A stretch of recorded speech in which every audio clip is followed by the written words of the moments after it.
This is the historic Alamo in San Antonio, Texas. The Alamo, a Spanish mission church and its grounds, was the location of the epic 1836 battle between Texans and Mexico. In this video, we'll provide essential information like location, times, and ticket prices on the Alamo. It'll help you make your travel plans here easy peasy, so keep watching.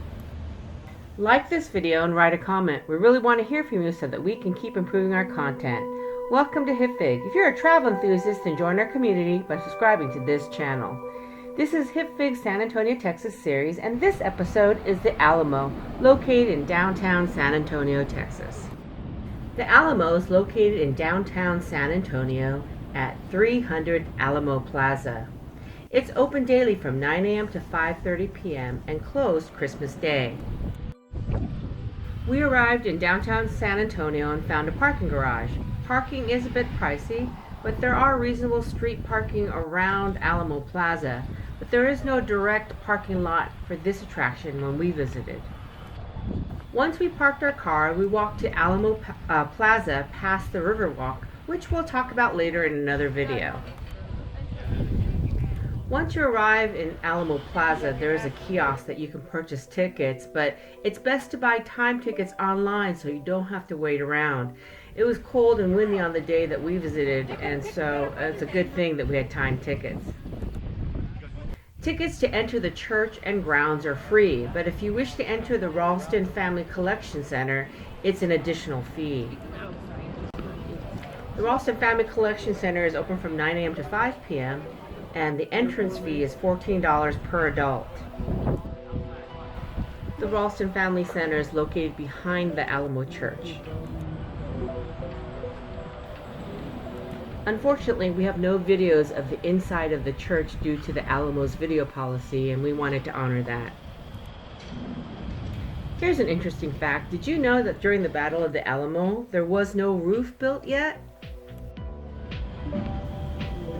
Once we entered the church, I was surprised by the size and height and the high walls.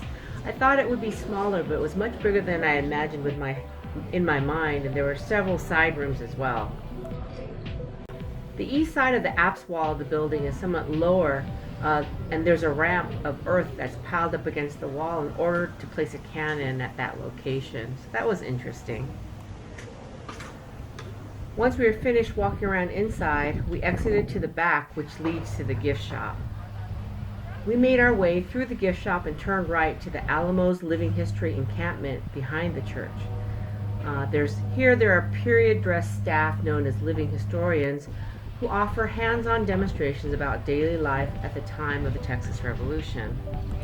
Beyond the encampment is the Ralston Family Collection Center. This gallery space has more than 500 artifacts, many donated by famous people like Phil Collins. Although intrigued, we're short on time, so we opted out of this attraction. We continued down the path the other way to the left through Alamo's Wall of History, which provides information for each major period from the early 1700s to the present day. The Alamo's beautiful grounds were originally designed to celebrate the Texan Centennial. The gardens feature some of Antonio's oldest and most beautiful pecan and oak trees. The path eventually led us to the Long Barrack. Now, this is the oldest building on the Alamo historic site. It dates back about 300 years to the site's origins as Mission San Antonio del Valero.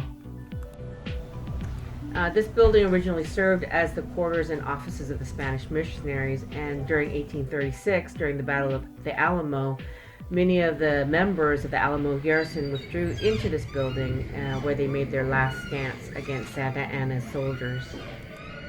There's also a small side room where you can view the Crossroads of History, a 17-minute film that covers the 300 years of the history of the Alamo. We walked out the mission gate, which represents the main gate of the historic mission fort.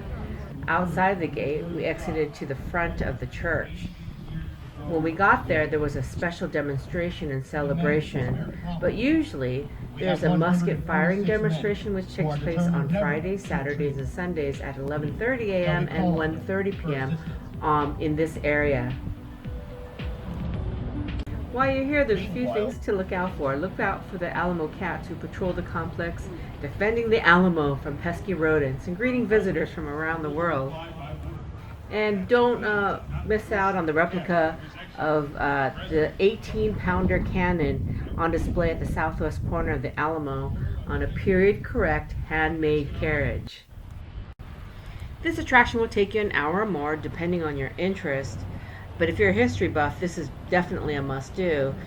We combine our visit here with a visit to the Riverwalk area in downtown. Happy travels! Go to hipfig.com for more information or watch our other videos on the Hipfig Travel Channel on YouTube. Feel free to subscribe.